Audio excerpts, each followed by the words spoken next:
Whether it is to become a king or to become an assistant and become the best version of what God has ordained for us. I know if I had the opportunity of choosing nationality, I wouldn't have picked Nigeria, right?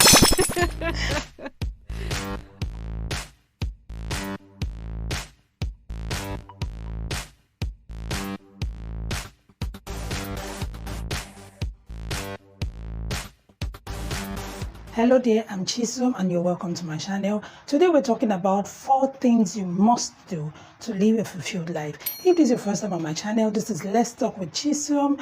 This channel is all about bringing hope and inspiring you to face life hurdles head on. You know what they say, when life gives you lemon, you make lemonade out of it. So that's what this channel is about, bringing hope and inspiration. Please, if you like this video, give us a thumbs up and don't forget to click the subscribe button if you haven't. It's totally free. Just click the subscribe button and share this video as well. So 4 things you must do to live a fulfilled life. Number 1, you didn't get to choose your parents, you didn't get to choose your family, you didn't get to choose your siblings, you didn't get to choose your tribe, your sex, you didn't get to choose these things, you didn't even get to choose your nationality. I know if I had the opportunity of choosing nationality, I wouldn't have picked Nigeria, right? Yeah, so we didn't get to choose all these things. The same way we don't get to choose our purpose. Why is that? Because the Bible tells us that before we were born, before our mothers conceived us, God knew us. And he predestined us to be a certain thing, right?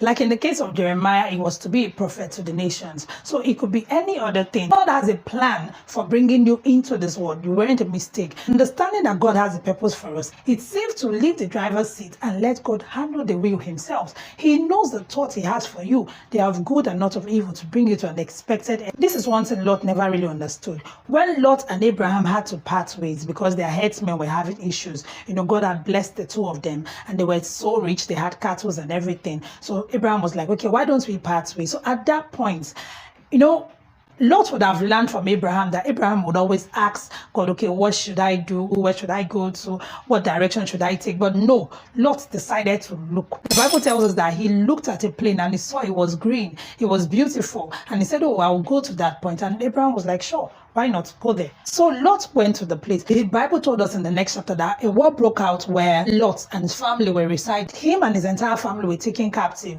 So it took the intervention of Abraham to come and rescue him from the hands of the kings, right? That was number 1 lesson.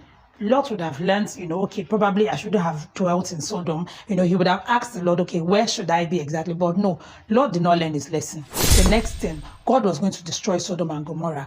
It still took the intervention of Abraham to save Lot and his family from the destruction of Sodom and Gomorrah.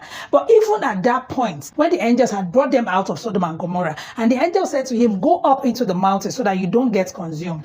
Lot said to him, no, don't let me go up to the mountain. Let me go into the city. There was a little city. And he said, let me go into that city. And if you go up into the mountain, that you get destroyed. And the angel was like, whatever you please, just go ahead. And we know how Lot ended. Lot resided in the city that he chose for himself.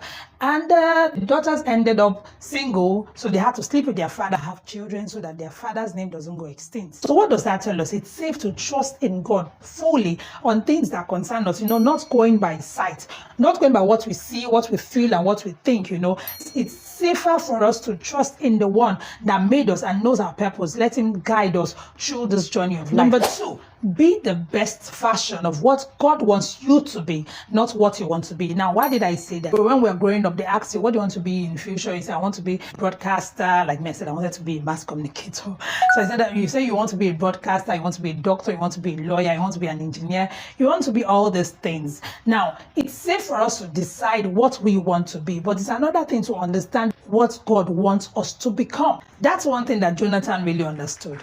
According to nature, Jonathan was supposed to be the next king after Saul died. That Saul, his father, dies, right? But Jonathan had a friend called David, and he found out that this David was anointed by Samuel to become the next king after his father. So what does that mean? The kingdom was going to be taken from his father's house and given to David. So what it meant was that Jonathan was not supposed to be the king, right? Now, the amazing thing is that Jonathan accepted this. He knew that this was the will of God. And he said to David, you will become king after my father, and I will be your assistant. Like, he accepted it, even though his father Saul did everything he could to see that he killed David. Of course, God was protecting David, so David never got hurt.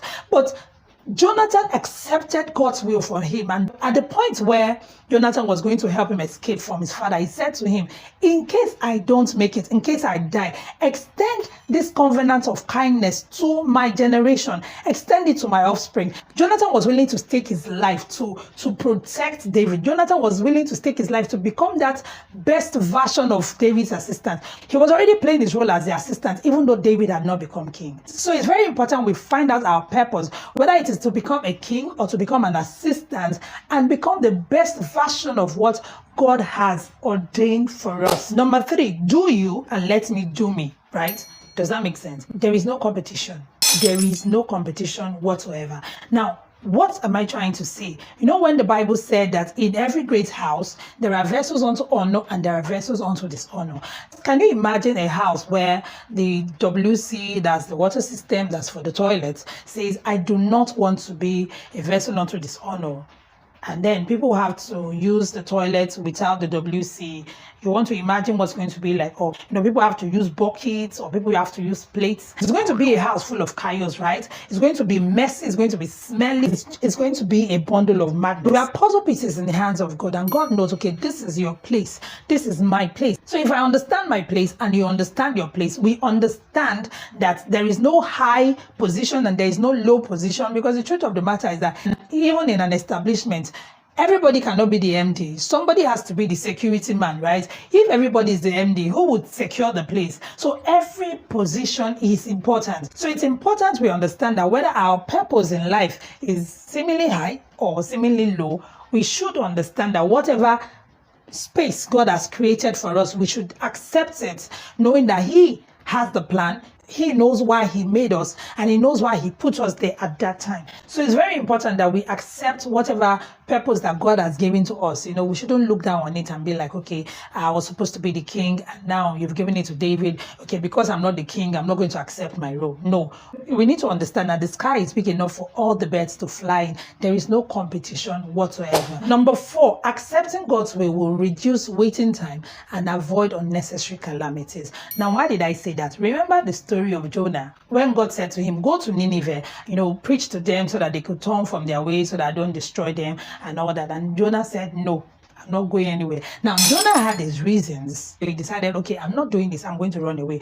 But really, can we actually run away from God? You can run, but can you really hide? So Jonah was on his way to Tarshish, and of course, God showed up. He caused the storm, and then the people in the boat had to cast the lot. And He said to them, cast me into the river, and then you will have a safe trip to your destination. And they did exactly that. They cast him into the water. A fish swallowed him. It was inside the belly of the fish that Jonah repented.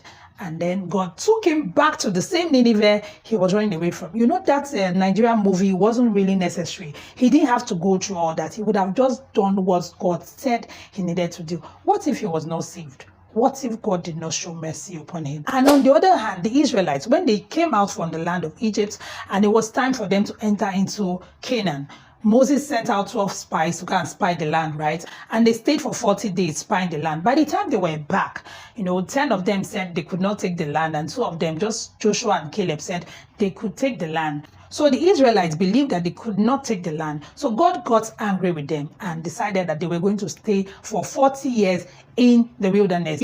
40 years representing 40 days that they spent while spying the land. Every year representing each day that they spent while spying the land. So God said to them, you're going to walk around this wilderness until every one of you that came out of the land of Egypt drops dead. Just your inheritance will enter into the land. So that 40 years that the Israelites spent in the wilderness, it wasn't part of the plan. God never brought them out of Egypt with the plan to, take them around the wilderness for 40 years. No, that was not the plan. It was because they refused to listen to what God had said to them. And sometimes we find ourselves in that situation. God says something to us, and, we have our reasons, we have our excuses. The way the Israelites had their excuses. Because of those excuses, we tend to remain in our wilderness for a longer time. So accepting God's will and accepting God's purpose for us per time tends to reduce our waiting period. The duration of time the Israelites would have spent in the wilderness wouldn't have been that long, but because they disobeyed and they wanted to have their way. So what I'm trying to say in essence is that it's very important we accept God's will for our life